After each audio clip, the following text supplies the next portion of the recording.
possible without parental consent, and he'll be joining us live. Also, from homeless family to popular band that's singing for the Warriors. Our media partner, the San Francisco Standard, is joining us to share the incredible story of the Curtis family C-Notes. But first, new hint from the head of the CDC today that the definition of fully vaccinated may soon change. This as new CDC data offers the first really good look in the U.S. at the protection level offered by boosters. Joining us now to discuss the latest is UCSF Chief of Medicine, Dr. Bob Wachter. Dr. Wachter, welcome. Good to see you. Always a pleasure. Thank you. So what did this data show in terms of just how much more protection one gets from being vaccinated and then boosted and again, symptomatic infection, hospitalization? Yeah, there's a variety of studies that have just come out from the United States, but they confirm what we've seen from prior studies from England and from Israel, that the third shot gives you a huge amount of additional protection. 2 shots are better than 1. 1 is better than 0, but 3, there's no question that 3 is better than 2. And the efficacy in terms of preventing you from having a severe enough case to go to the hospital is about 90%. And that efficacy, that was the original efficacy, if you remember, from the old days, and then it waned because of time and because of Omicron. But that third shot brings you up to 90% protection against getting very sick and going to the hospital. So there's no question that you need 3 shots in order to be fully protected. Is that true, whether it's versus Delta or versus Omicron? It seems to be true for both of them, that the third shot, the studies that are coming out now are looking at life in the Omicron era over the past 6 or 8 weeks. And so we knew it was true in Delta that the effectiveness of the second shot began to wane over time. That was why there was a recommendation that people get the booster starting late summer, I think it was. And in Omicron, the question was, is the same thing going to happen? Because there is some level of immune evasion from Omicron. And the answer is the justification for a third shot, if anything, is stronger, because Omicron does bypass the immune system to some extent. You need the strongest possible immunity to protect you from Omicron, both from getting an infection, but as we've seen, it only works partly for that. A lot of people with 3 shots have still gotten breakthroughs, but the level of protection against getting very sick, going to the hospital, and dying is incredibly high.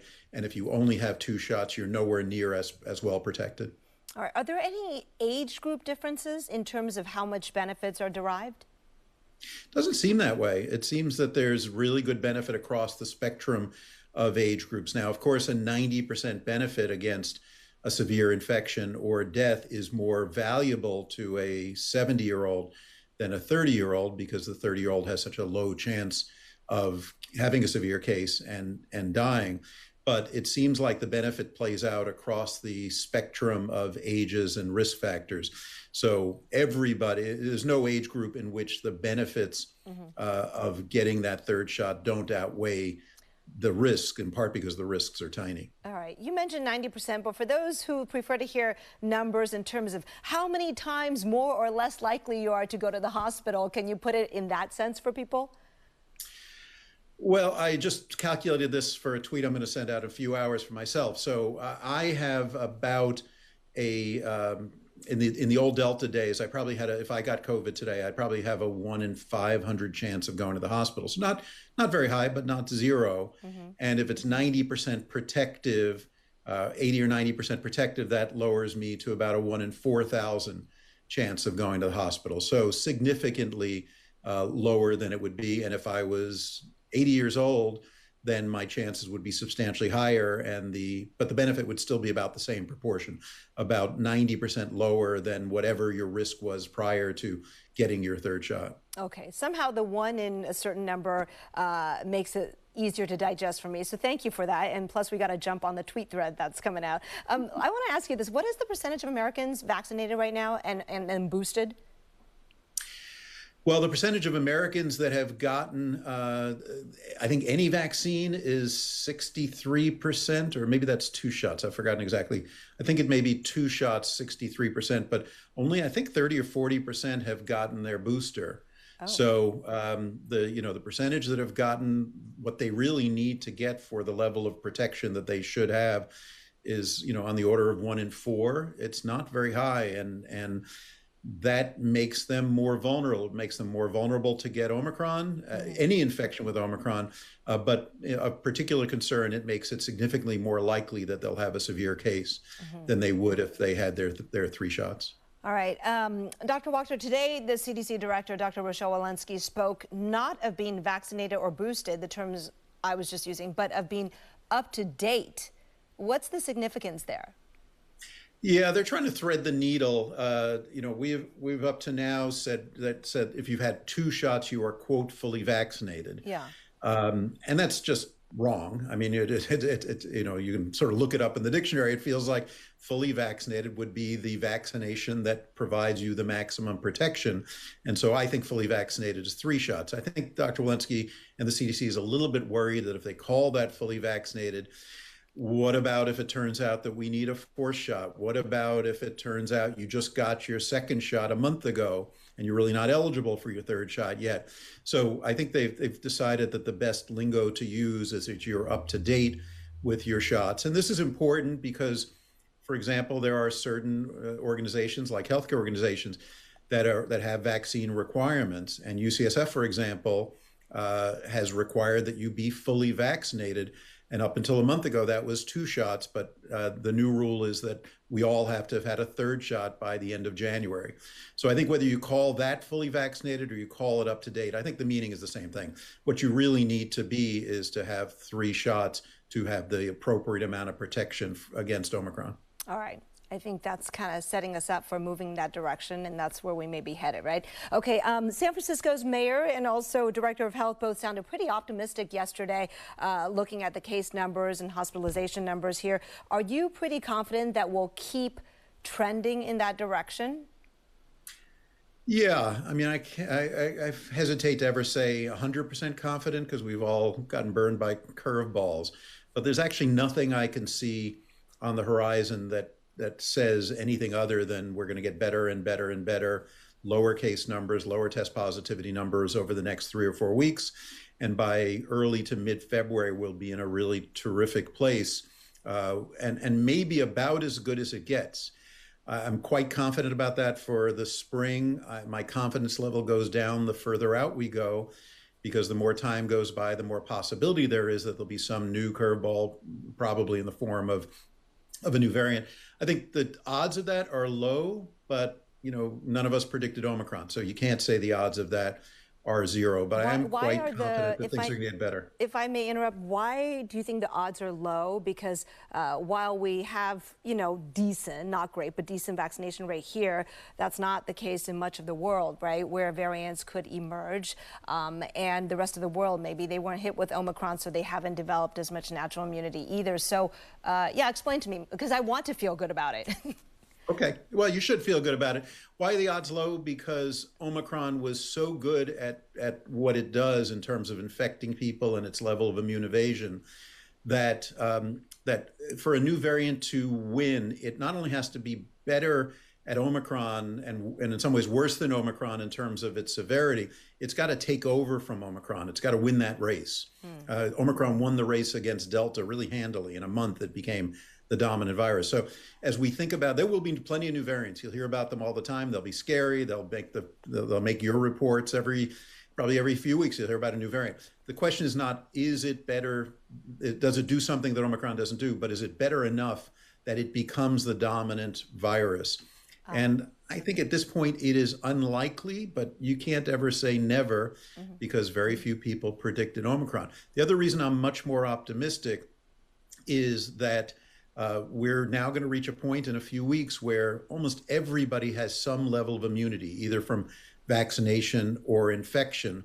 The virus that's around us is substantially milder than the prior virus, and we're going to have more testing around and more availability of medicines to treat people who are at high risk and do get infected. When you add all of that up, you just have less virus around and a way to decrease the risk of hospitalization and death in those people who do get infected who are at high risk. It puts us in a pretty good place, at least for a while, and then we're just going to have to see whether we dodge, the bullet that might be another variant. All right. I think it's likelier than not that we will, but certainly not 100%. All right. Dr. Wachter, I want to ask you about something that's in the news today. As you know, there's a bill in California to allow kids 12 years and up to be able to get the vaccine even without parental consent. Do you think that's a good idea? Any ethical concerns at all? It's a tricky question. I think in general you hear of cases where teenagers want to get the vaccine, their parents don't want them to for whatever reason, and there's just no question that the benefits of the vaccine outweigh the risks. And so at that level, making the vaccine as available as possible seems like a good call. On the other hand, taking the control out from the parents for kids that have not reached the age of consent, I think is tricky. So I'm glad I'm not the judge on that one. I think it's a tricky call. Okay.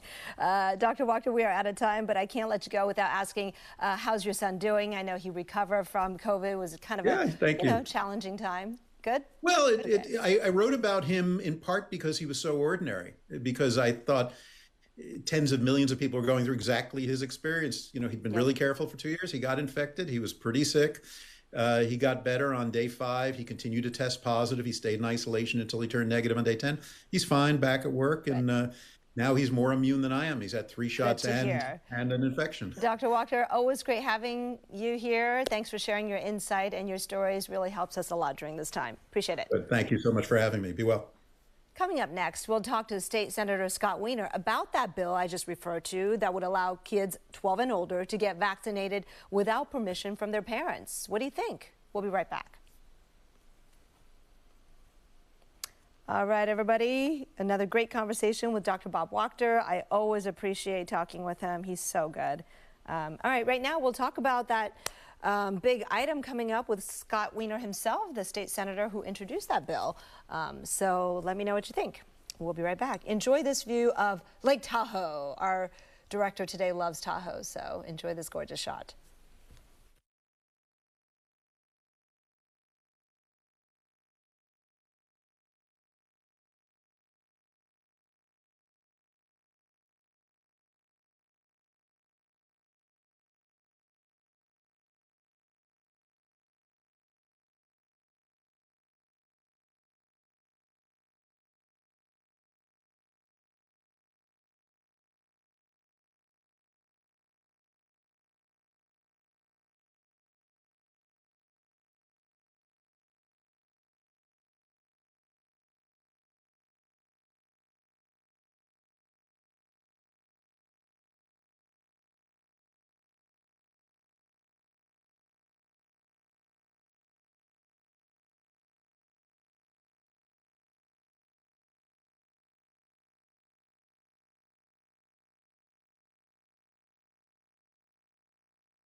Hi, folks. Okay, that was Zephyr Cove you were looking at.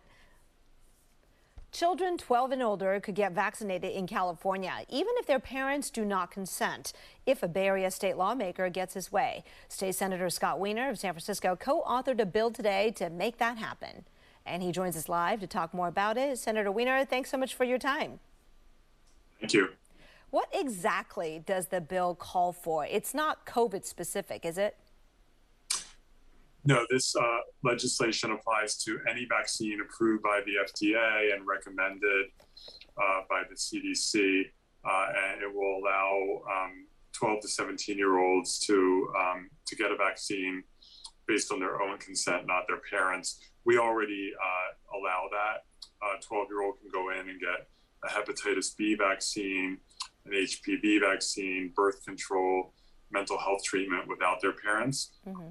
This will allow them to protect their own health from COVID or measles or other infectious diseases. It does seem like there's some agency allowed to children once they turn 12, because as a parent, I know that once they turn 12, you don't get access to all of their medical records. You know, it's more of a proxy. You don't get to be a part of every single medical appointment, affording them some privacy and decision making. But I want to ask you, why did you feel the need to introduce this bill now? Are you looking at data or hearing from maybe some of your younger constituents that, you know, their parental disapproval is blocking them from getting the shot?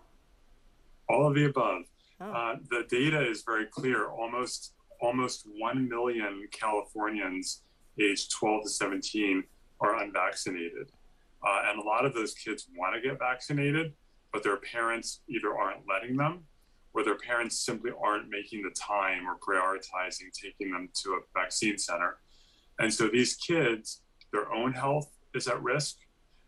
Their classrooms are less safe because they're going in there and potentially spreading COVID-19. And they often are prohibited from working at certain employers. They may not be able to play sports or join the band. They may not be able to go to their friends' homes if they're unvaccinated. And so they should be able to make this decision for themselves. Most kids, overwhelmingly, are going to talk to their parents about this. But there are some kids who are really trapped, and they need to have the ability to go get the vaccine. But critics, and that does include some parents, say 12 is just too young to make medical decisions on their own. And look, of course, every kid differs. They mature differently. But, you know, is that a legitimate argument to you, though? Like, what is your response to that? Oh, well, I'm sure we'll have a good debate about the age. But the reason we went with 12 is because 12 is a very, as you noted, a very well-established age under California law, where kids are allowed to start making more medical decisions for themselves. Again, a 12-year-old can walk into a pharmacy and get a birth control pill. They can go and see a psychologist. They can get various kinds of medical care, several vaccines at age 12. So we're complying with existing law. And I understand there are parents who have concerns, and I respect that. And again, ideally, we want parents to be involved in their kids' lives and in their health care, and we want good communication. But tragically, there are kids who are not communicating with their parents, and parents who are literally obstructing the ability of their kids to get a life-saving vaccine from a deadly virus. And so we're trying to draw the line, and I think we've drawn the right one. You mentioned you'd like to see that age group's vaccination numbers be higher, but again, playing devil's advocate, if the vast majority of 12 to 17-year-olds fare pretty well, even if they get COVID, why is it so important to give them this option?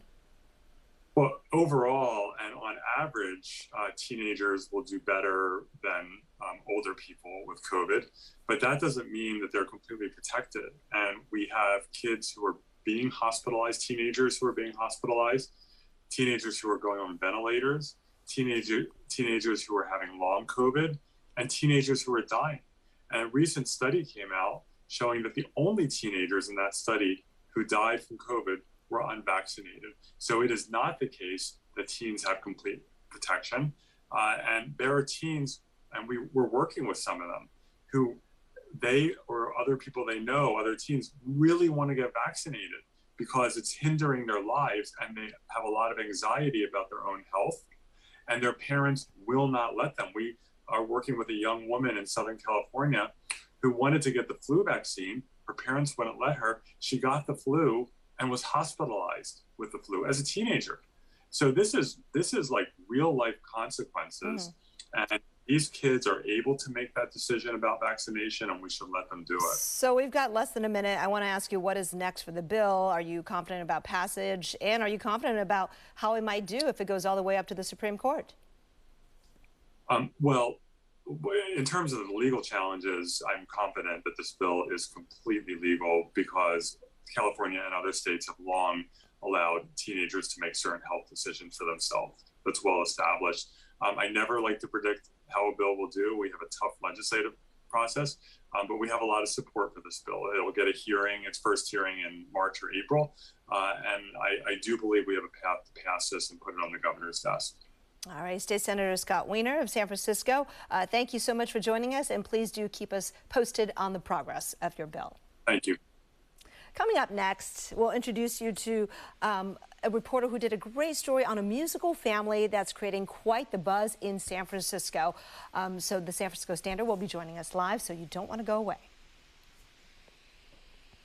All right, everybody. So what did you think? I'm going to read some of your comments right now to see what you think about this bill that Senator Weiner introduced today about 12-year-olds having the option to get the vaccine without parents. All right, so to Cuss, you say this is good, but too many parents are not letting their kids get vaccinated. All right. Rachel, I think you said 12 is too young for all of them to make their own decisions on vaccinations, abortions, etc. All right. Maybe 15, but not 12. Okay. Denise, I don't believe those under 12 should be able to make decisions regarding vaccinations. All right. The parents should be making the decision. I take it you're a parent, right? Let's see. Tammy, is there anything happening to reinstate pay protections for workers? You know what? That's a good question. We should do a segment on that. If you have a question, definitely put it here. If we see a lot of them, we know that this is something you all want tackled, and we will try to get to that. Vicky, give 12-year-olds driver's license to, give them a job while you're talking, okay. Not sure if you are serious or saying it's too much responsibility and powers to give to a 12-year-old. Alex, what if the child has underlying health issues and they get themselves vaccinated without parental knowledge and something happens? Yeah, you know what? That was actually my next question if I had time. I think that's a really good question about, you know, the what ifs. What if something happens, you know, however unlikely, like who is responsible, right? That is a good question.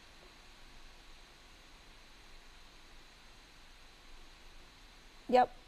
All right. Blah, blah, blah. All right.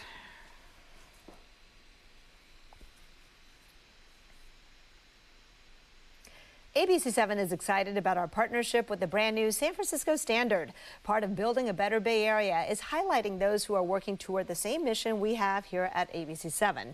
The Standard's deep and insightful reporting on the city does just that. And today they're sharing a story of what is truly a family affair. The Curtis family C Notes hails from San Francisco's Bayview district. It's a family band made up of mom, dad, and their 5 children. Where do you go?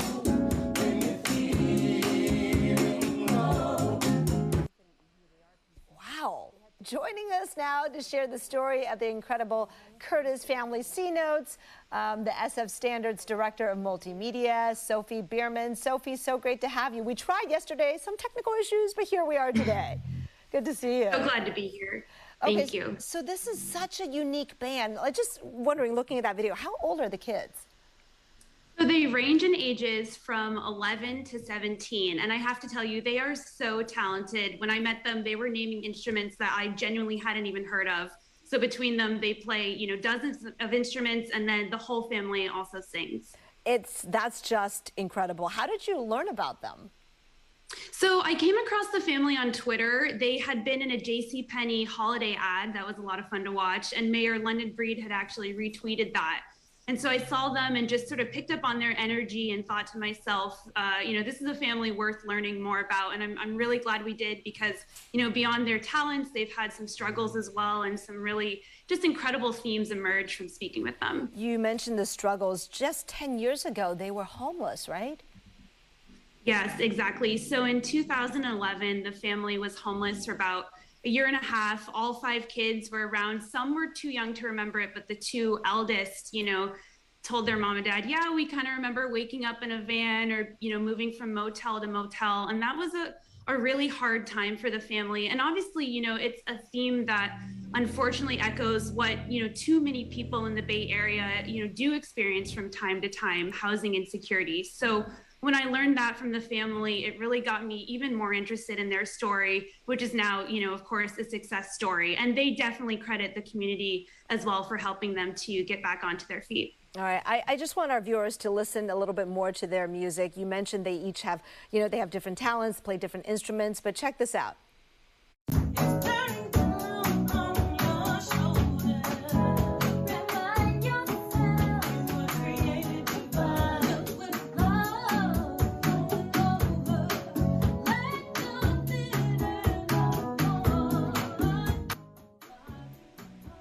Sophie, I could just listen to this all day. By the way, is that their family room / studio? Yes. Yeah, their living room has genuinely just become a studio. That's what they do. It really is like the whole family's passion. And so they, they don't have too many couches in sight. They do have pianos and drum sets and all of that. And what you're hearing is an original song. And then, of course, they also do covers. They describe their, style of music as 60s and 70s San Francisco funk. Wow. I mean, no, it's so good. Mom Nola, right? Dad Maestro, I think. Is that his name, Maestro? Yes. I understand they've always been musical. They've played in their own bands. But how did they realize their kids were also musical? Or did the kids kind of discover it on their own? Such a good story. So you're exactly right. Mom and dad are musical. They both teach music, but they decided, pretty early, like, we don't want to force this on the kids. So let's see if they, maybe develop other hobbies. But lo and behold, they describe this moment where they're in another room of the apartment and they just hear music like blasting on what they think is, the radio or from a CD. And they're like, kids, turn it down.